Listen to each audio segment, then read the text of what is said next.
जब भी कोई शुभ कार्य किया जाता है तो सबसे पहले गणेश जी की पूजा की जाती है। लेकिन क्या आप जानते हैं गणेश जी की पूजा तांत्रिक साधनों के लिए भी की जाती है? जी हाँ, गणेश जी से जुड़ी ऐसी कई रहस्यमयी बातें हैं जिसके बारे में लोगों को नहीं पता। उनका जन्म कैसे हुआ, क्यों उनके सर पर हाथी का ही सर जोड़ा गया, उनका कटा हुआ सर कहाँ गिरा, क्यों गणेश जी की पूजा में तुलसी का प्रयोग नहीं किया जाता, क्यों चतुर्थी के दिन चांद को देखने से कलंक लगता है। सबसे ज्यादा रहस्यमय गणपति जी का एक ऐसा रूप जिसके बारे में 1% लोग ही जानते हैं। इन सभी सवालों के जवाब आज हम लेकर आए हैं आपके लिए। ये सभी बातें हमारे लिए जानना जरूरी हैं, क्योंकि बचपन से जिन चीजों पर हमें भरोसा है, जिस पैटर्न को हम फॉलो करते आ रहे हैं, उसके पीछे की साइंस ना पता होना अपने आप में ही एक समस्या है। तो आइए साथ मिलकर इन सभी रहस्यों से पर्दा उठाते हैं। शिव पुराण की कथा के अनुसार भगवान गणेश का जन्म माता पार्वती के मैल से हुआ था।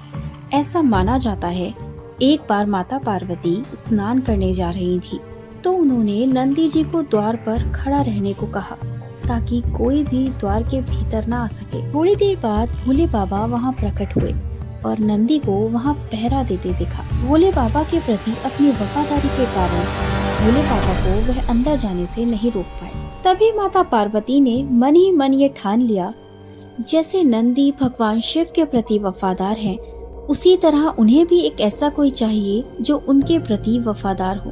तभी माता पार्वती ने एक रक्षक बनाने का निर्णय लिया। कहा जाता है माता पार्वती ने अपने शरीर पर हल्दी का उपटन लगाया, जिसे उतारने के बाद इकट्ठा करके एक इंसान रूपी पुतला बना दिया और उसमें प्राण डाल दिए और उसे अपना बेटा मानकर उसका नाम रखा गणेश। तो इस तरह से हुआ था जन्म भगवान श्री गणेश का। परंतु जब ये सब हुआ तब भगवान शिव कैलाश पर्वत पर उपस्थित नहीं थे। इसीलिए माता पार्वती ने गणेश जी को ये आदेश दिया कि उन्हें घर की पहरेदारी करनी है, क्योंकि वे स्नान करने जा रही थी। और गणेश जी को ये आदेश मिला था कि जब तक माता पार्वती स्नान कर रही हो तब तक घर के अंदर कोई प्रवेश ना करे। कुछ देर बाद जब भगवान शिव लौटे तो भगवान गणेश ने उन्हें घर में प्रवेश करने से ही मना कर दिया। गणेश जी ने बहुत समझाया पर गणेश जी नहीं माने। तब क्रोध में आकर भगवान शिव भगवान गणेश के सर को धड़ से अलग कर देते हैं। जब माता पार्वती को गणेश जी के इस हाल के बारे में पता चला, जिससे माता पार्वती बहुत दुखी हुई और विलाप करने लगी, जिससे तीनों लोगों में हाहाकार मच गया। माता पार्वती ने पूरी सृष्टि का विनाश करने की धमकी दे दी। भगवान शिव ने भगवान गणेश को जीवित करने का फैसला किया और अपने गणों से कहा कि उत्तर दिशा में जाओ और जो भी सबसे पहला सर दिखे उसे ले आना। उनके गण ऐसे ही करते हैं। उन्हें उत्तर दिशा में सबसे पहले इंद्र के हाथी इरावत का सर दिखा, जिसे वे ले आते हैं। इसे भगवान शिव गणेश जी के धड़ से जोड़ देते हैं। इसी के बाद भगवान गणेश को गजानन नाम से भी जाना जाने लगा।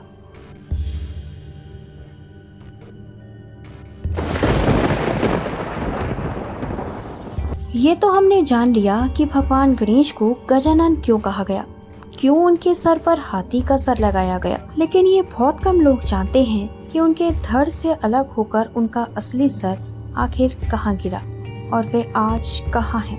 धर्मज्ञों की माने तो भगवान गणेश का असली सर धड़ से अलग होकर भगवान शिव ने एक गुफा में रखा था, जिस गुफा को आज पाताल भुवनेश्वर गुफा के नाम से जाना जाता है। इस गुफा में भगवान गणेश की एक मूर्ति भी है, जिसे आदि गणेश कहा जाता है। माना जाता है कल युग में इस गुफा की खोज आदि शंकर आचार्य ने की थी। वहीं द्वापर युग में इस गुफा की खोज पांडवों ने भी की थी। यह गुफा उत्तराखंड के पित्तौड़गढ़ में गंगोली हाट से 14 किलोमीटर दूर है। कहा जाता है इस गुफा में रखे हुए कटे हुए सर की रक्षा स्वयं भगवान शिव करते हैं।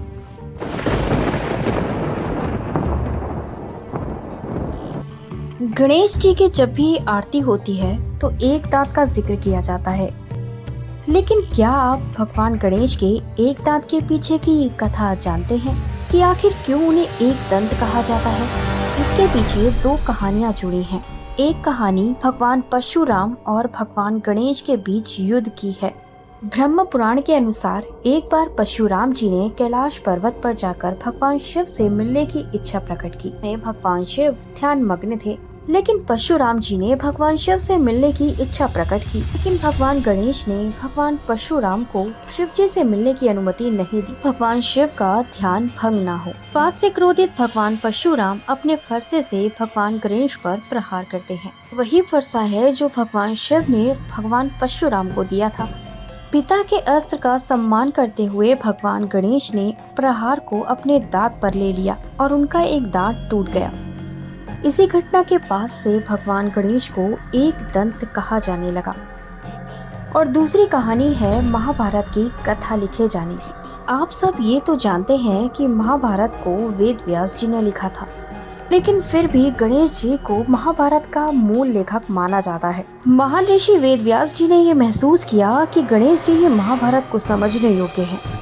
तभी उन्होंने गणेश जी को महाभारत की पूरी कथा सुनाई और उसे लिखने का अनुरोध किया।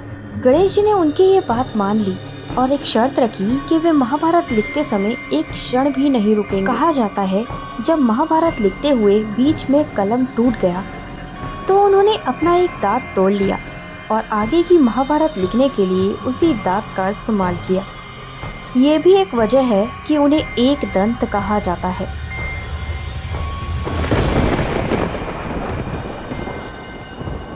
भगवान गणेश और तुलसी की कहानी हिंदू ग्रंथों में बहुत ही लोकप्रिय है। यह प्रेम, असुकृति और बदले की कहानी है। कहा जाता है एक बार गणेश जी गंगा नदी के किनारे तपस्या में लीन थे। वहीं से तुलसी माता जा रही थी। माता तुलसी भगवान गणेश को देखकर उन पर मोहित हो जाती हैं।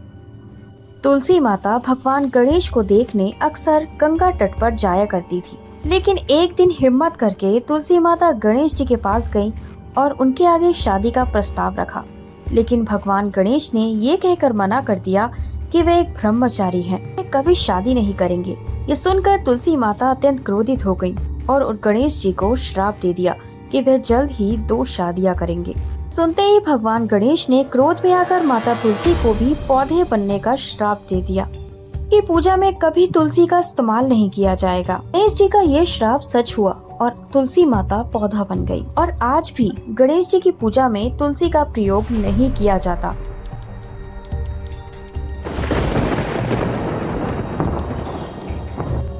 दक्षिण भारत में गणेश जी को ब्रह्मचारी माना जाता है, लेकिन मान्यता ये है कि गणेश जी की शादी 2 जुड़वा बहनें रिद्धि और सिद्धि से हुई थी।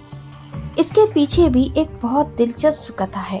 जैसे कि अभी हमने आपको बताया था कि तुलसी जी ने गणेश जी को श्राप दिया था कि वे कभी ब्रह्मचारी नहीं रहेंगे, उनकी 2 शादियां होंगी। ऐसे जैसे समय बीतता रहा वैसे वैसे भगवान गणेश जी का शादी करने का मन हो गया, लेकिन उनके हाथी के सिर और एक दांत की वजह से कोई भी कन्या उनसे विवाह नहीं करना चाहती थी। ये सोचकर वे निराश रहने लगे और ये सोचने लगे कि जब उनका विवाह नहीं हो रहा तो वे बाकी देवी देवताओं का विवाह कैसे होने दे सकते हैं। इस वजह से वे अपने मूषक के साथ मिलकर हर विवाह में विघ्न डालने लगे। ये सब देखकर सभी देवता भगवान शिव के पास पहुँचे। उनकी बात सुनकर भगवान शिव ने उनसे कहा कि समस्या का हल सिर्फ ब्रह्मदेव के पास है। तब ब्रह्मदेव ने अपनी योग शक्ति से 2 कन्याएं उत्पन्न करी, रिद्धि और सिद्धि। ब्रह्मा जी ने गणेश जी से कहा कि वह इन्हें शिक्षा दे और गणेश जी उनकी बात मान गए।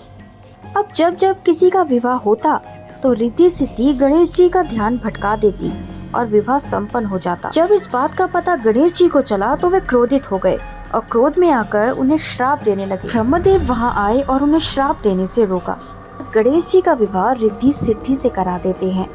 रिद्धि और सिद्धि, जिन्हें बुद्धिमत्ता और समृद्धि की देवी कहा जाता है, उन्होंने भगवान गणेश को 2 पुत्र दिए, जिनका नाम रखा शुभ और लाभ। गणेश जी का नटखट दयालु रूप तो हम सब ने देखा है, लेकिन क्या आप जानते हैं गणेश जी का एक और रूप है जिसे बहुत कम लोग जानते हैं, और वो है अघोर गणपति का रूप। यह गणेश जी के 32 रूपों में से एक है। यह गणेश जी का एक उग्र रूप है जिसे तांत्रिक साधनाओं के लिए पूजा जाता है। कई पौराणिक कथाओं में ये बताया गया है कि अघोरी गणपति का रूप लाल और गहरे कलर का होता है। अघोरी गणपति जी के 4 हाथ हैं। उन 4 हाथों में अस्त्र भी हैं। एक हाथ में गन्ना, पाश और उनका अस्त्र। और इनके साथ बैठी होती हैं एक नेकी गॉडेस, जिनके ऊपर गणेश जी का चौथा हाथ होता है। अघोरी गणपति को मृत्यु और जन्म के देवता के रूप में पूजा जाता है। वह सृष्टि और प्रलय दोनों के लिए ही जिम्मेदार हैं।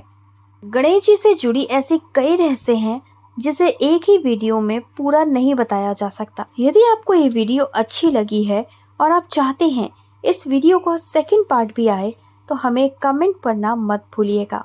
जय श्री गणेशाय नमः।